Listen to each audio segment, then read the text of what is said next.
Too many new traders need to stop trading so many stocks. In this video, we offer 6 solutions to stop doing this.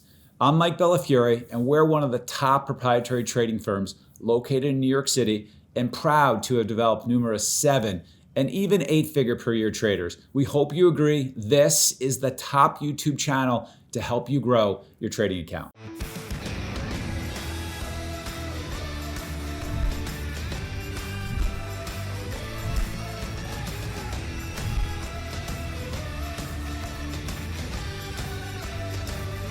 Okay, so you've always wanted to trade for a living. You don't want a boss. You want unlimited upside with your income. You don't want your pay determined by office politics. You want to be paid based on what you are worth and what you produce. You love figuring out that daily puzzle that is the market. You love trading. You put in the time. You study. You train. You develop some trades with edge. You're now ready to trade for a living. Perhaps you've landed a spot on a proprietary trading desk like S&B Capital. Perhaps you're beginning as an independent retail trader. Either way, you have a trading account. You are ready to do this, or so you think, and then you start. And too often, I see new traders make the same common mistake. I see this over and over and over again. I saw it when we started SMB. I see it now. Heck, I just saw it the other day. Let's stop doing this. Let's discuss the problem and how to solve it. Let's put you on the best path to be a successful trader. And taking a step back, I saw a new trader just start with us and do this very thing.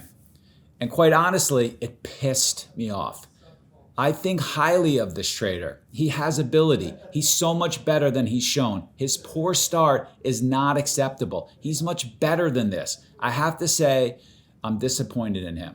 Stop trading too many stocks when you start. Stop. Start the right way, or else you're going to dig yourself a deep, unnecessary trading hole. You're going to feel frustration that you don't need to feel. You will be inflicting pain on yourself that you shouldn't. I know when I trade too many stocks, I feel this way. Here is what that one new trader wrote in his daily report card about his poor trading. Firstly, I rarely perform well when pressing or when trying to do too much.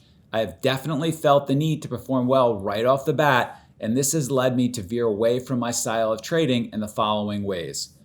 Focusing on too many tickers in the first 30 minutes, causing me to get distracted from what I have game planned. Okay, so I'm admittedly pissed and disappointed in this trader, which is actually a good signal to me. I believe in this trader.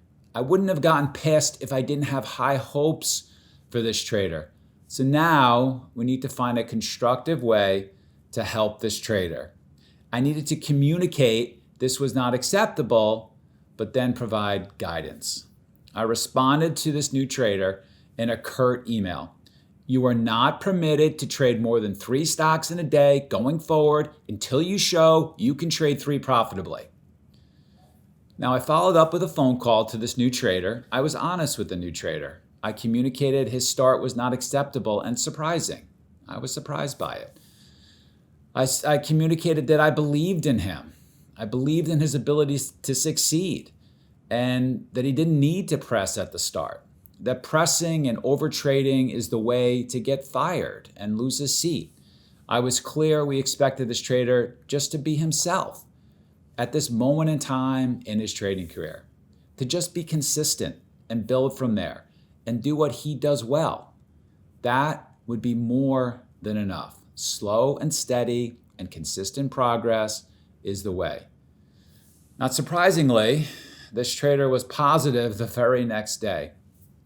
When you trade too many stocks as a new trader, all you learn is how bad you are as a trader when you trade too many stocks. Your trading results will not be an accurate representation of what you're capable of as a trader, and that is just not necessary.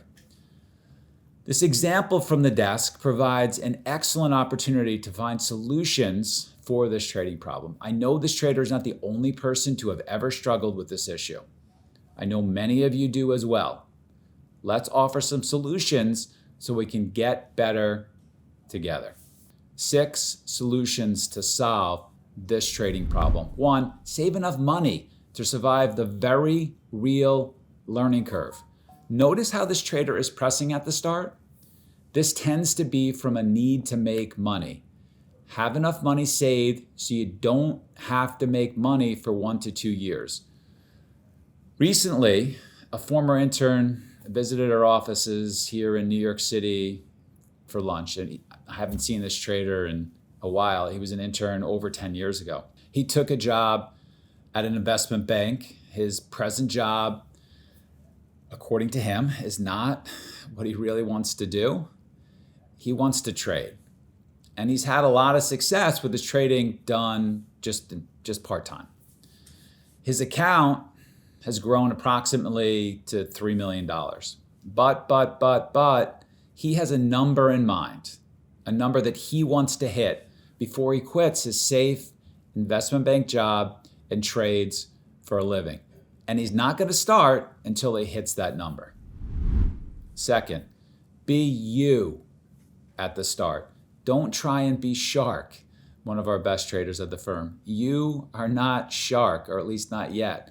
Be you, a new trader, building your niche and your trading edges in the market. Focus on being consistent. Being consistent at the start is you being a star. You being a star as a new trader. This is enough. This is awesome. 3, start trading with only 2 to 4 stocks. Yes, that few. Prove that you can trade profitably with 2 to 4 stocks first. Then, only after being profitable, increase the number of stocks you trade. Then trade 5 to 6 stocks. Then, only after being profitable with 5 or 6 stocks, increase the number of stocks you trade. Then trade 6 to 8 stocks and rinse and repeat. And if you're not making money trading 2 to 4 stocks, guess what? Then drop down to trading 1 to 2 stocks. 4, take scheduled breaks during the trading day. This is a great tip that we learned from the greatest trading coach that we know, Dr. Brett Steenbarger. Schedule breaks for 11 a.m., lunch, and before the close to reset. Check during each of these breaks if you're trading too many stocks. These scheduled breaks give you an opportunity to catch yourself trading too many names. 5, find an accountability partner. Share the maximum number of stocks you can trade with a partner. Ask that partner to hold you accountable to staying within these guardrails. And finally, 6, think like 2 sustaining successful experienced traders from our firm.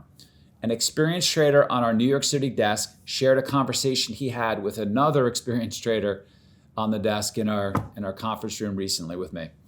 They had noticed another experienced trader in our space at a prop firm trade too big, lose too much too fast, and get fired. They both shared the same thoughts, that this was not smart and irresponsible by this experienced trader. These 2 experienced traders preferred to make profits consistently.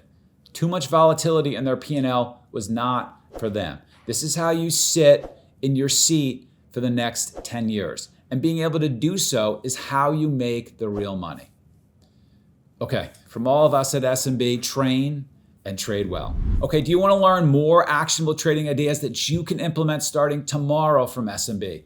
Then watch the video, An Age-Old Trading Problem to Solve, appearing on your screen right now.